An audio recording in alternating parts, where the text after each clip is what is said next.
8월 12일 수요일 황장수의 뉴스 브리핑 시작하겠습니다. 대통령이 3일 뒤인 8.15 광복절 때 광복절 특별 담화를 대국민 메시지로 전달하려고 하고 있습니다.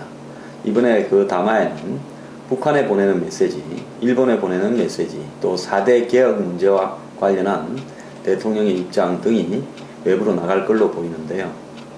저는 대통령이 이번 8.15 광복절을 맞이해서 그냥 맨날 북한, 일본에 대해서 티격태격하는 내용을 담기보다는 더 나아가서 이미 수도 없이 반복해서 이야기한 4대 개혁 문제를 또 국민 앞에 이야기하기보다는 그야말로 역사에 남을 맹연설을 한번 국민 앞에 남길 필요가 있지 않느냐, 이런 생각을 해봅니다. 어제 저는 아이보리 타워, 저는 상하탑이라고 대학을 이야기하는 표현이 한국말인 줄 알았습니다. 안 그러면 중국에서 왔거나. 근데 그게 아니라 미국에서 대학을 아이보리 타워라고 이야기하고 있다는 걸 어제 알았습니다. 그 아이보리 타워라는 대학의 미국의 현실을 둘러싼 다큐멘터리를 어제 봤는데요. 그 내용 속에 보면 학생들이 총장을 상대로 이렇게 서로 대담을 하는데, 주로 학교와 학생들 간의 갈등에 관한 문제고 투쟁의 장인데, 미국의 대학생이 굉장히 논리정연하게 대학 등록금에 관한 문제를 역사적인 맥락과 또 미국의 현재 이 변화하는 경제 상황과 맞물려서 총장을 훈계하는 식으로 이야기를 하는데, 저렇게 연설을 잘할 수 있을까라는 게 정말 제가 감탄을 했습니다. 그리고 저도 반성을 하는 것은 이 방송에서 이야기하든 어디에서 이야기하든 좀 품격 있게, 좀 수준 있게 이야기를 하도록 노력을 해야 되겠다라는 자기 반성도 했는데요. 이 박근혜 대통령이나 역대 한국의 대통령의 특별 담화라는 말 자체도 솔직히 보면 위에 계신 분이 밑에 있는 국민들을 상대로 자기 말을 전달하는 것처럼 그런 뉘앙스가 담겨있는 좋지 않은 이 용어입니다. 어쨌든 대통령이 국민들에게 전하는 말을 굉장히 역사적으로 남아서 교과서에 실릴 만큼 품격 있게 한번, 그리고 감동도 있고, 그리고 메시지의 내용에 있어서 가치도 있는 이런 연설문을 한 번쯤 광복 70주년을 맞이해서 박근혜 대통령이 할 필요가 있지 않는가 하는 이야기를 드리고 싶습니다.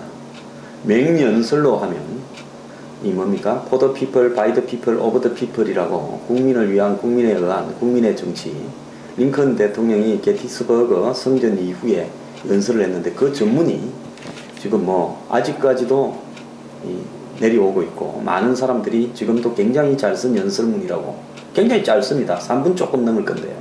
그렇게 남아있고, 또 존 F 케네디 대통령이 취임사에서 이야기한 국가가 나에게 무엇을 해줄 건가 요구하지 말고 내가 국가를 위해서 무엇을 할 것인지 생각을 해봐라 한 그런 어떤 구절이 담겨있는 역대의 명연설문을 한 번쯤 대통령이 국민들 앞에 이야기를 할 필요가 있지 않는가 합니다. 지금 한국이 광복 70주년을 맞이해서 지금까지 내부에 우리를 비하하고 과거의 이 70년의 역사를 스스로 멸시하고 또 이념적으로 대립해오고 이러면서 마치 친일이 청산되지 않고 정통성이 없던 정부처럼 우리 사회에 아직도 30-40% 이상에 이르는 국민들이 그게 동조를 하고 있습니다. 이런 국민들의 시각을 놔두고 우리가 앞으로 갈 수 있을 것인가?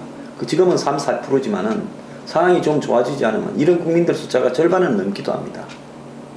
적어도 광복 1945년 8.15 해방 이후에 오늘 2015년 70주년, 광복 70주년까지 오기까지 48년에 건국을 하고 이승만, 박정희, 전두환, 노태우, 김영삼, 김대중, 노무현, 이명박, 박근혜 대통령을 거쳐오면서 또 중간에 60년도에는 민주당 정부가 있었죠. 윤모선 대통령도 있었고, 이런 어떤 과정에서 우리가 얼마나 스스로 가치 있는 일을 해왔는가, 국민의 자긍심을 높이기 위한 우리 역사의 정통성에 대한 스스로의 칭찬도 좀 있어야 될 거라고 봅니다. 정말로 아무것도 없는 아프리카보다도 못한 일본의 패전국의 식민지였습니다. 2차 대전 때요, 한국을 빼놓고 대부분의 나라들은 성전국의 식민지였습니다. 인도를 보십시오. 인도 어느 나라 식민지였습니까? 영국의 식민지였잖아요. 필리핀 원래 어느 나라 식민지였다? 마지막에 일본이 뺐었지만은 미국의 식민지였지 않습니까? 그러니까 베트남도 프랑스 성전국의 식민지였습니다. 한국만 빼놓고는 전부 전쟁에서 이긴 성전국이 한 50국쯤 됐다는데 그 50개국이 다 식민지까지 포함해서 그런 겁니다.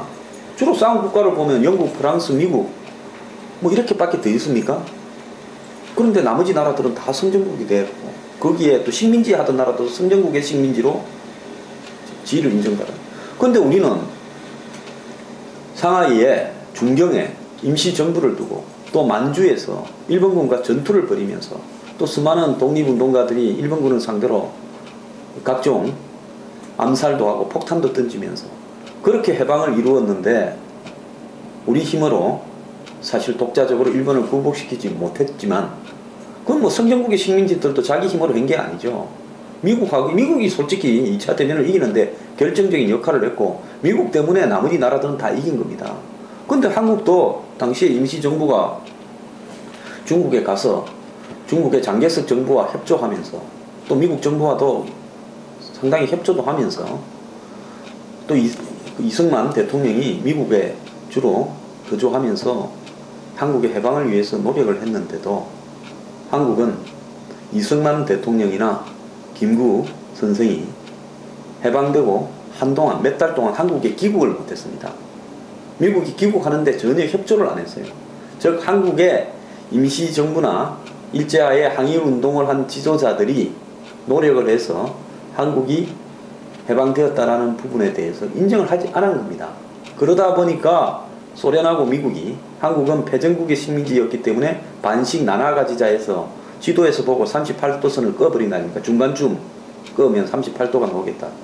그 중간에 그냥 임의로 꺼버린 게 오늘날까지 뭐 6.25를 거치면서 휴전선으로 변경이 돼서 내려오는 거 아닙니까? 자, 이런 열악한 지위를 가진 나라가 48년에 어쨌든 국가를 출범시켜서 50년에 6.25라는 내전 그리고 거기에는 중국하고 소련의 강대국이 참전을 했죠.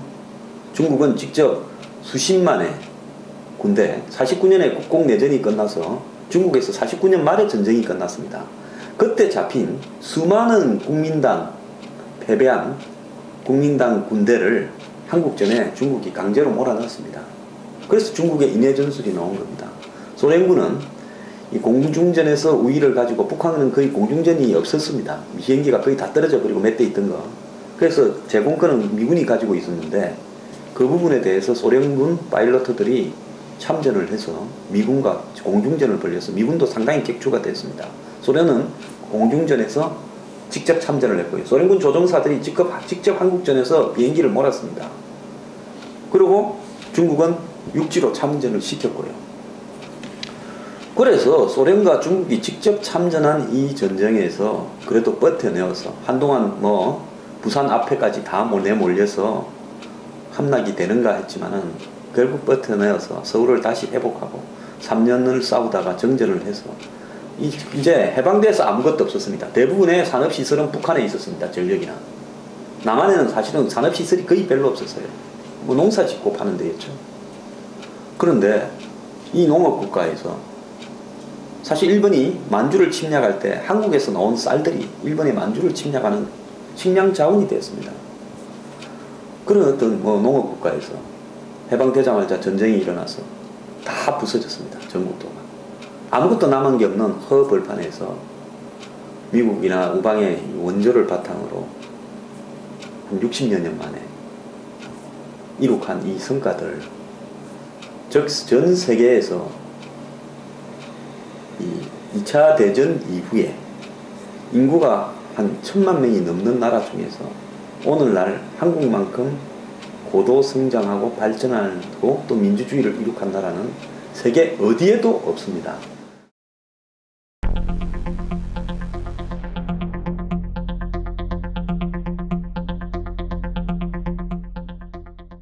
없습니다.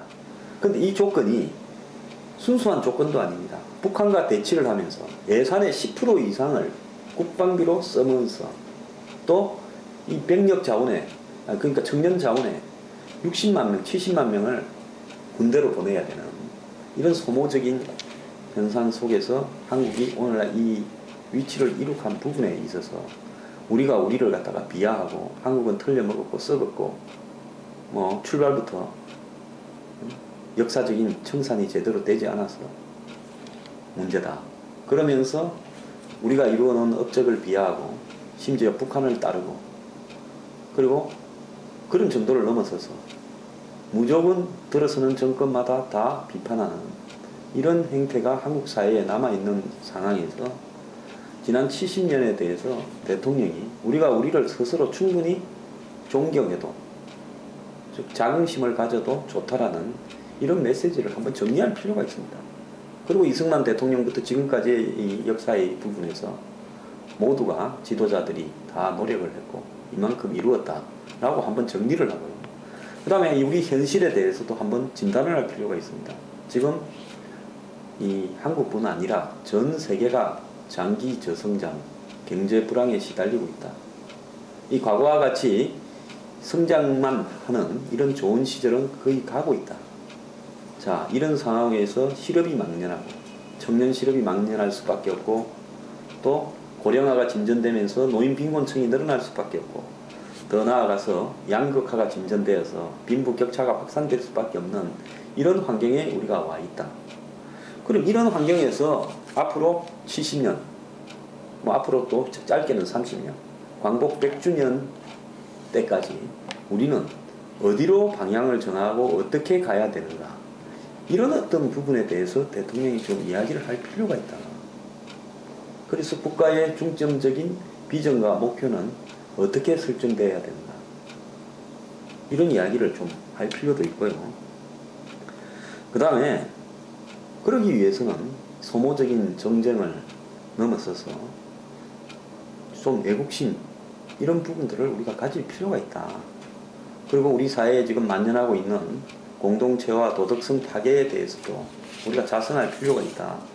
그러면서 경제적으로는 어떠한 경제가 되어가야 된다. 즉 더불어 사는 경제가 돼야 된다. 그리고 세금을 애한 이 조세 정의를 갖다가 세움으로써 한마디로 이 나라에 살아가는 모든 국민이 스스로 돕는 마음을 가져야 된다.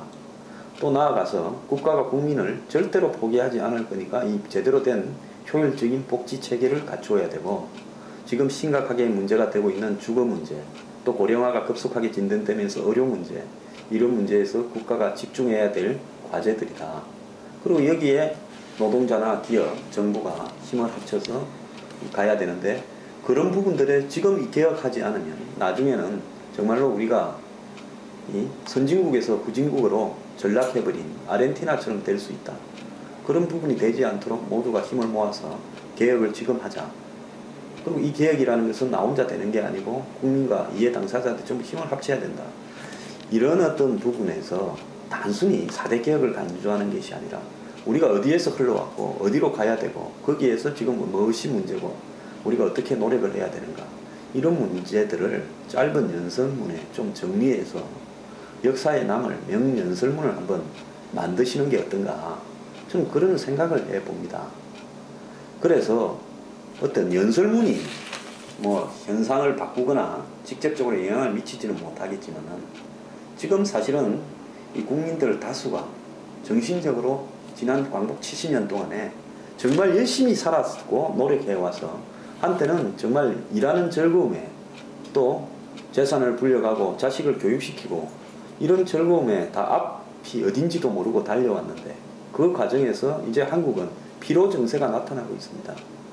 그 피로정세라는 것은 결국은 죽도록 일만 하고 살아왔는데 지금 우리가 과연 무엇을 얻고 있는가? 나한테 남은 것은 무언가? 자식 교육시키더만은 자식도 실업자고 늙은 나는 먹고 살 길이 막연한 노인 빈곤층이 됐고 내 옆에 가진 것은 아무것도 없다. 이것이 내가 평생 봉사하고 노력하고 성실하게 일한 국가가 나에게 주는 건가? 이런 문제들을 생각하는 사람이 굉장히 많이 있어요, 주변에. 그리고 또 이념적인 어떤 부분에 대한, 즉 현실이 굉장히 팍팍하고 실망스럽다 보니까 이념적으로 이 썩은 국가, 썩은 정권, 뭐 썩은 정치 이런 식으로 비판의 입장에 서서 현실을 갖다가 굉장히 비관적으로 바라보는 사람이 늘어나고 있고 특히 20대부터 40대까지의 젊은 층은 굉장히 이런 시각을 많이 가지고 있습니다. 그 살기가 어렵다 보면요, 어딘가 그 책임을 전가해야 되고, 그때 사실상의 국가가 그런 욕을 듣게 돼 있죠. 또 솔직히 말하면 국민들 다수가 생각하는 사회개혁 방안과 지금 정권들이, 역대 정권들이, 현 정권뿐만 아니라 내놓는 어떤 방향에서 항상 기득권 지향적인 측면도 없지 않았던 것도 사실입니다. 그런 어떤 부분에서 박 대통령이 모처럼 4대 개혁을 해서 공공, 노동, 금융, 교육 이런 부분을 고치겠다라고 목표를 정했다면, 이 목표 부분을 단순히 강조하는 것보다는 이런 어떤 개혁이 앞으로 우리가 흘러갈 방향과 지금까지 살아온 방향, 지금 우리 사회의 문제들과 맞물려서 어떤 의미를 가지는가 하는 부분을, 그 대통령 주변에 글 잘 쓰고 똑똑한 사람들 많이 모아두었지 않았습니까? 그래서 뭐 광복절을 맞이해서 북한에 뭐라고 한마디 하고 일본에 한마디 하고, 아베가 뭐 8월 14일 날 무슨 말을 하는가에 따라서 8월 15일 날 우리 대통령의 연설문이 바뀌고, 이 저는 좀 유치하다고 보고 있습니다. 그래서 광복 70주년에 지금 삶의 피로에 지친, 여태까지 성장 과정의 피로에 지친 국민들을 위로하고, 우리 스스로 이 정통성에 대한 자긍심과 존경심을 좀 가지도록 하고, 역사에, 가까운 역사에 대해서요. 그리고 미래지향적으로 어떠한 방향으로 가야 되는데 현재 문제가 이렇게 있기 때문에 이런 개혁들을 해나가겠다라는 부분을 좀 인문학적인 소양과 역사적 소양과 철학을 좀 담아가지고 맹연설문을 하나 좀 발표를 할 필요가 있지 않느냐. 때로는요, 정치가 현실에 보이는 데에 대한 어떤 정책도 중요하지만은 말로서 사람을 설득하는 부분이 정치의 본질일 수도 있습니다.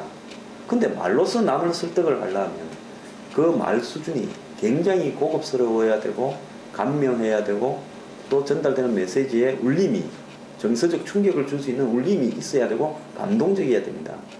이런 대통령의 광복 70주년 연설을 듣고 싶습니다.